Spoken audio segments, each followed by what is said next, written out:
Hey family, Eve here. So family, this video right here that I'm about to create is a continuation of the last video I did called those nations that tried to hide Israel actually hid themselves. But before I get started, I want to give all praise, honor, and glory to the Father, the Son, and the Holy Spirit. So let's get started. So family, I'm just going to pick up where I left off on the last video. And it says, so the things or curses the Most High cursed them for. These were because the evils they did to the Israelite during the times of our forefathers when they were in Egypt, and the evils they are doing to the Israelites now in the newer Egypt, which is America. So, family, I'm just showing you how when the fact that they hid themselves was because of the evils that they had done and all the deception and the lies and all the things that they told the children of Israel during their 400 years in captivity, the time that they were in Egypt, when they were in Africa, and the Egypt here in America. So the evils that they did to us during the time we've been in slavery here in 400 years we've been in slavery here in America is actually how they hid themselves, because they conspired. It was nations that came together and conspired. Because of our disobedience for over 400 years, the children of Israel were cut off from being a nation, a people. The children of Israel was cut off from prospering in the land, and all the lands of the earth that once belonged to the children of Israel, they were cut off, and they were conspired against by all these other nations who was living on their land, living their inheritance, using their name to prosper. So that was their way of stealing from us. These nations that conspired against us stole our identity. They portrayed to be us. They continued in our blessings all that time. The book of Psalms, chapter 83, 1 through 8. Let me read it to you what it says. It says, "Keep not thy silence, O God. Hold not thy peace, and be not still, O God." 2 says, "For lo, thine enemies make a tumult, and they that hate thee have lifted up the head."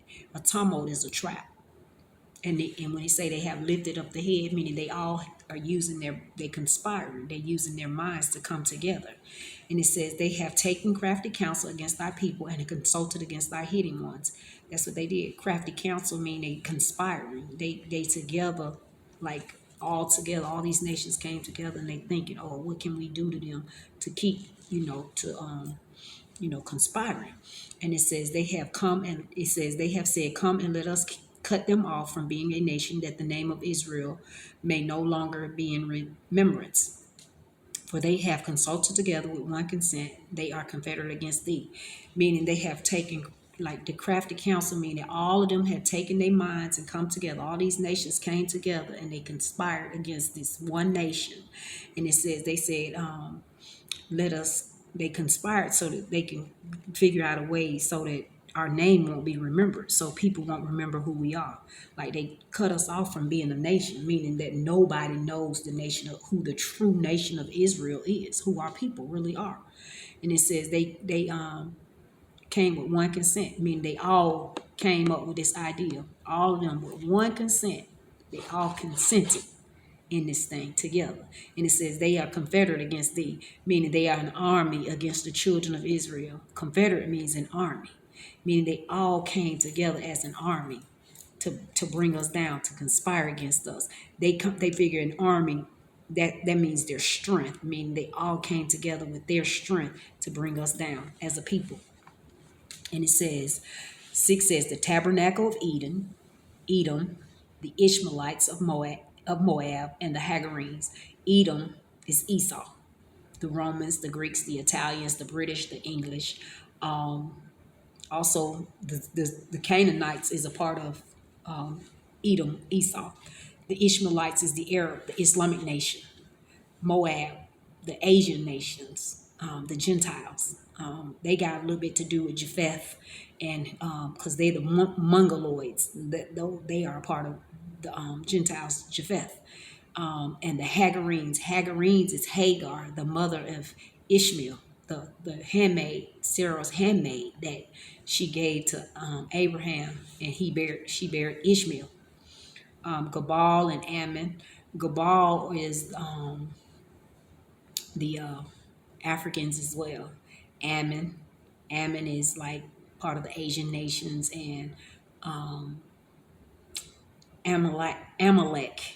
I told you that's the grandson of Esau, who he's a part of the Canaanites as well. Amalek was the ones who tried to destroy Israel coming up out of Egypt when they were in bondage. They the ones over there in the land of Israel posing as the people of Israel. He says the Philistines and the inhabitants of Tyre.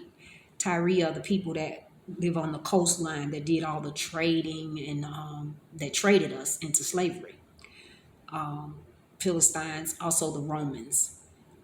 It says Ashur also is joined with them. They have hope in the children of Lot. The children of Lot is Moab and Ammon. So I told you who they were, the Asian nations. The book of Revelations 2:9 says, I know thy works and tribulations and poverty, but thou art rich. I know the blasphemy of them which say they are Jews and are not, but are the synagogue of Satan. He's telling you right there, these people have portrayed to be the Jews, and they are not. We are the actual real Jew.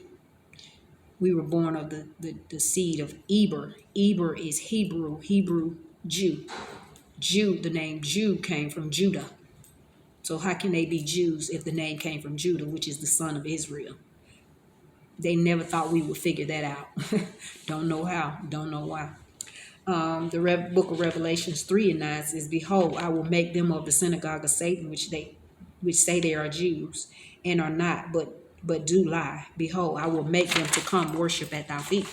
He said he'll make them to come worship before our feet and to know that he have loved us. He said that I have loved thee. That's God saying he have loved us. The Judah, his children of Israel. It says these Gentiles and other nations believe in their hearts that if they killed off the Israelite and cut them off from being a nation, and if the Israelite had no knowledge of who they were, they would be able to continue in their blessings, the blessings that once belonged to the Israelites. They also must know that if the Most High said it, then it will be done. The Most High said he would restore us, then he will. So the blessings of the Gentiles is come to its end, and the land's inheritance and the name of the children of Israel is all being restored. Prophecy is all being fulfilled right now. The Gentiles or the nations are being removed from the Israelites' land, and these nations can no longer pretend to be Israelites because they betrayed us for the last 400 years. Who are they and where do they belong? See, that's why I said the nations that tried to hide Israel actually hid themselves. So who are these nations and where are they? People don't even know them by their names, their true names, the true identity of who they were from their forefathers. They changed their names so many times to throw us off and to deceive us and to thinking that we would never find out who we are because they changed their names and they changed times, they changed laws, they try to fulfill prophecy in their way. But they knew God was going, once he began to restore us again, that all of that they hid was going to come to light. It says, what's in the dark shall come to the light. Everything they did it in darkness. And now it's coming to the light. So family, I just wanted you guys to see that all these nations that tried to hide the children of Israel actually hid themselves. So with that being said, family, I thank you guys for visiting my video, and I'll see you on the next one.